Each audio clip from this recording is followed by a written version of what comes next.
جیسے ہی حضرت عمر پر حملہ کیا گیا، حضرت عمر زمین پر گر گئے اور ان پر حملہ کرنے والا فیروز مسجد سے بھاگنے لگا، لیکن جیسے ہی مسلمانوں نے اسے پکڑ لیا، فیروز نے اسی خنجر سے اپنا گلا کاٹ دیا، جس کے بعد مسلمان حضرت عمر کو اٹھا کر ان کے گھر لے کر آئے، لیکن گھر پہنچتے ہی جب انہیں کھجور کا پانی اور دودھ پلایا گیا تو وہ ان کے معدے میں جانے کے بجائے ان کے زخموں سے باہر آنے لگا۔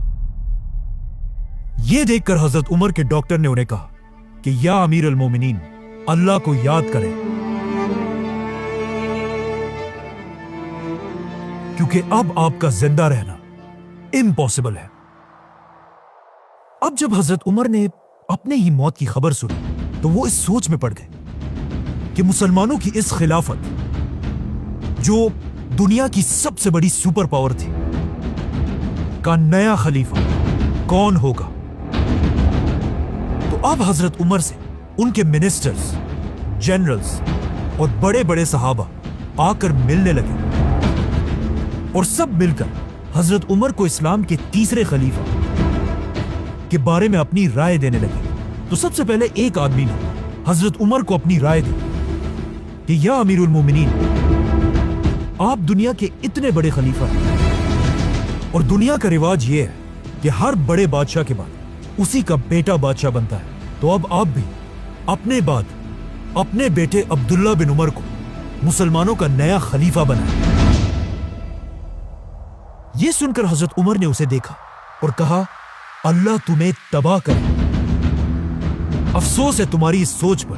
میں نے اپنی پوری زندگی میں کبھی بھی یہ نہیں چاہا کہ مسلمانوں کی خلافت میرے خاندان کو ملے، کیونکہ حضرت عمر یہ نہیں چاہتے تھے کہ مسلمانوں کی خلافت بھی رومن اور پرشین امپائر کے بادشاہوں کی طرح صرف ایک خاندان کے کنٹرول میں رہے۔ اب جب حضرت عمر نے سب کے سامنے اپنے بیٹے کو خلافت سے دور کر دیا تھا تو مدینہ کے سارے لوگ حیران تھے کہ آخر حضرت عمر کس کو خلیفہ نومینیٹ کریں گے۔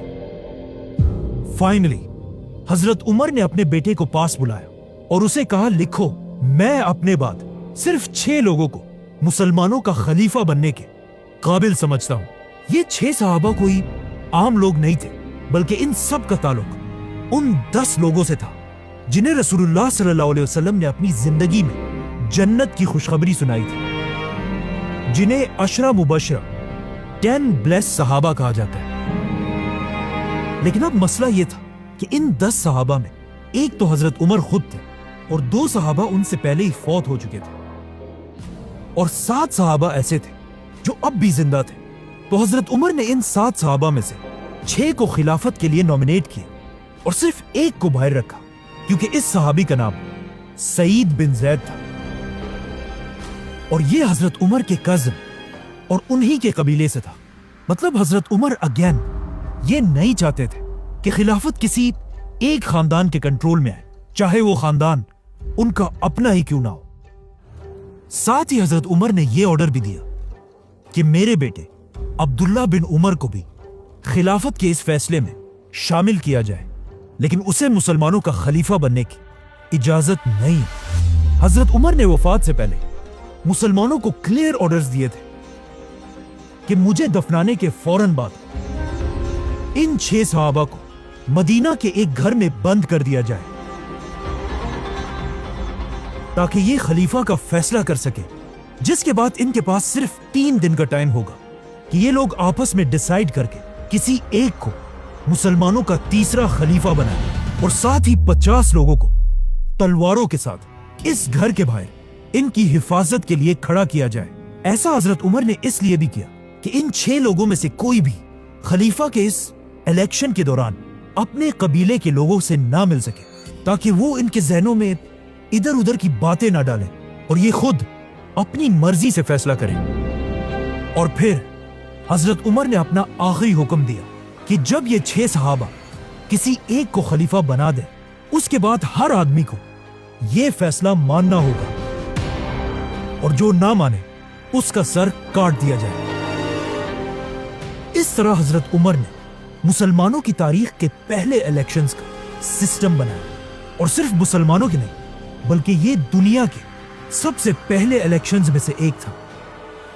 तो अब ये सब करने के बाद हजरत उमर ने आने वाले नए खलीफा को अपनी आखिरी एडवाइस दी। ए मुसलमानों के नए खलीफा, हमेशा अल्लाह से डरते रहना, मुहाजिरीन और अंसार का खास ख्याल रखना, तुम्हारी खिलाफत में रहने वाले नॉन मुस्लिम्स की ऐसी हिफाजत करना जैसे तुम अपने मुसलमान भाइयों की करते हो, और याद रखना कभी भी अपने खानदान के लोगों को मुसलमानों की गर्दनों पर सवार मत करना। नाउ जैसे ही हजरत उमर को दफनाया गया, ये 6 सहाबा मदीना के एक घर में जमा हुए और हजरत उमर के ऑर्डर्स के मुताबिक इस्लाम के तीसरे खलीफा का फैसला करने लगे। अब अगर इन 6 सहाबा की लाइफ्स को गौर से देखा जाए तो इनमें से 3 सहाबा ऐसे थे जो हजरत उमर के दौर में फौजी जनरल्स थे और बाकी 3 ऐसे थे जो सिविलियंस थे। तो जैसे ही वोटिंग शुरू हुई, इन 3 फौजी सहाबा ने अपने आप को खिलाफत की रेस से बाहर कर दिया और अपना वोट बाकी 3 सिविलियन सहाबा को दिया, जिसमें सबसे पहले जुबैर रज़ियल्लाहु तआला अन्हु ने अपना वोट हजरत अली रज़ियल्लाहु तआला अन्हु को दिया। हजरत तलहा ने अपना वोट उस्मान रज़ियल्लाहु तआला अन्हु को दिया और साद बिन अबी वक़ास रज़ियल्लाहु तआला अन्हु ने अपना वोट अब्दुर्रहमान बिन औफ को दिया। तो अब खिलाफत के लिए सिर्फ 3 नाम बाकी रहे, अब्दुर्रहमान, उस्मान और अली रज़ियल्लाहु तआला अन्हु। ये देखकर अब्दुर्रहमान बिन औफ ने कहा कि देखो, मैं भी मुसलमानों की इस एम्पायर का खलीफा नहीं बनना चाहता। जिसके बाद ऑफ कोर्स खिलाफत के लिए सिर्फ 2 नाम बाकी रहे, उस्मान और अली। इस वक्त उस्मान रज़ियल्लाहु तआला अन्हु की एज ऑलमोस्ट 70 साल थी, जिसके मुकाबले में हजरत अली की एज सिर्फ और सिर्फ 45 इयर्स थी। मतलब हजरत उस्मान हजरत अली से तकरीबन 25 साल बड़े थे। और इन दोनों में मुसलमानों का खलीफा कौन होगा, यह फैसला हजरत अब्दुर्रहमान बिन औफ ने करना था, क्योंकि उन्होंने अभी तक अपना वोट किसी को नहीं दिया था। अब जब मुसलमानों का नया खलीफा चूज करने की सारी ताकत अब्दुर्रहमान बिन औफ के हाथ में थी, जो एक बहुत बड़ी जिम्मेदारी थी। तो अब इसका फैसला करने से पहले अब्दुर्रहमान बिन औफ रज़ियल्लाहु तआला अन्हु मदीना के बड़े बड़े सहाबा के पास गए और उनसे उनकी राय पूछी, जिसके बाद वो मुसलमानों की फौज के कमांडर्स के पास गए, उनकी भी राय ली और खलीफा के इस डिसीजन में अब्दुर्रहमान बिन औफ ने मदीना के औरतों से भी मशवरा किया। इसी तरह अब्दुर्रहमान बिन औफ मदीना के यूथ और इवन गुलामों के पास भी गए कि इस्लाम का नया खलीफा किसको होना चाहिए। तो अब इन सब लोगों से मिलने के बाद अब्दुर्रहमान बिन औफ को यह बात कंफर्म हो चुकी थी कि पूरे अरब में हजरत उस्मान और अली रज़ियल्लाहु तआला अन्हु से ज्यादा कोई भी खिलाफत का हकदार नहीं है। लेकिन इन सब लोगों से बात करने के बाद अब्दुर्रहमान बिन औफ ने नोट किया कि अरब की आवाम में हजरत उस्मान की पॉपुलैरिटी हजरत अली से थोड़ी सी ज्यादा है।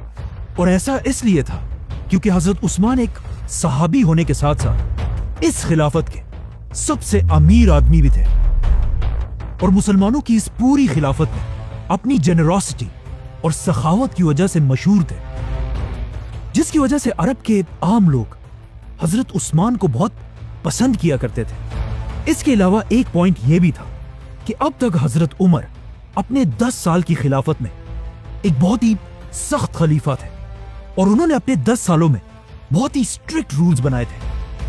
लेकिन हजरत उस्मान के बारे में यह मशहूर था कि यह हजरत उमर से बिल्कुल ऑपोजिट एक बहुत ही नरम दिल इंसान है। और हजरत अली के बारे में सबको पता था कि वो भी हजरत उमर की तरह एक सख्त खलीफा बनेगा। यह देखकर हजरत अब्दुर्रहमान बिन औफ उस्मान रज़ियल्लाहु तआला अन्हु के पास गए और उनसे पूछा कि तुम्हारा क्या ख्याल है, अगर तुम मेरी जगह होते तो किसको खलीफा बनाते। जिस पर हजरत उस्मान ने कहा कि मैं अली रज़ियल्लाहु तआला अन्हु को मुसलमानों का खलीफा बनाता। इसी तरह हजरत अब्दुर्रहमान अली रज़ियल्लाहु तआला अन्हु के पास भी गए और उनसे भी यही बात पूछी। तो हजरत अली ने भी कहा, मैं मुसलमानों का खलीफा उस्मान को बनाता।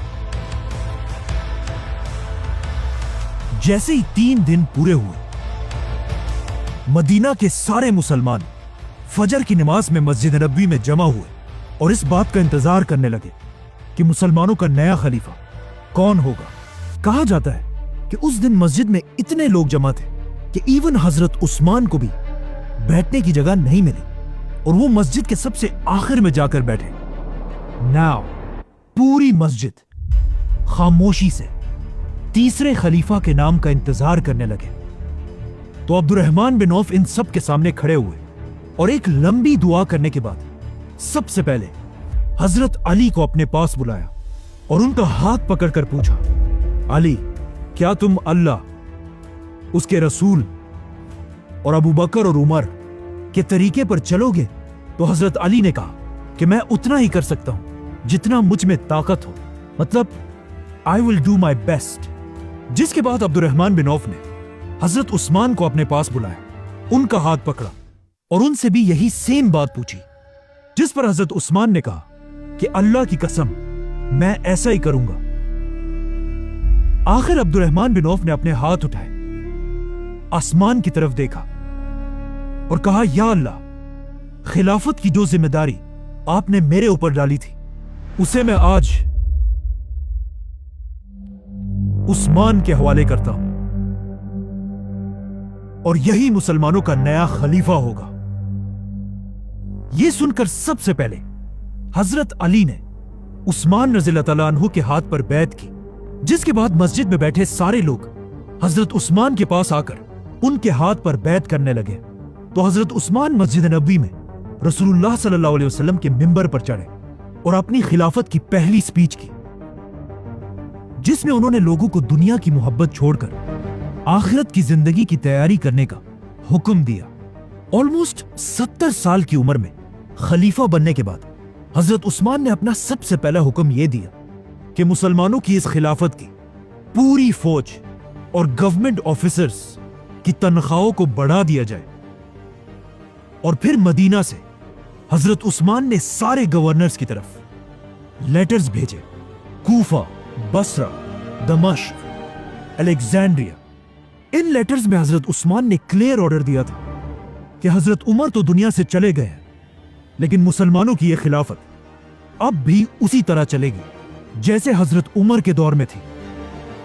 अब जैसे ये लेटर्स मदीना से इन गवर्नर्स तक पहुंचे तो वो सब इन लेटर्स को पढ़कर हैरान रह गए, क्योंकि पहली बार ये लेटर्स खलीफा उमर बिन खत्ताब की तरफ से नहीं बल्कि अमीरुल मोमिनीन उस्मान बिन अफ़ान की तरफ से थे।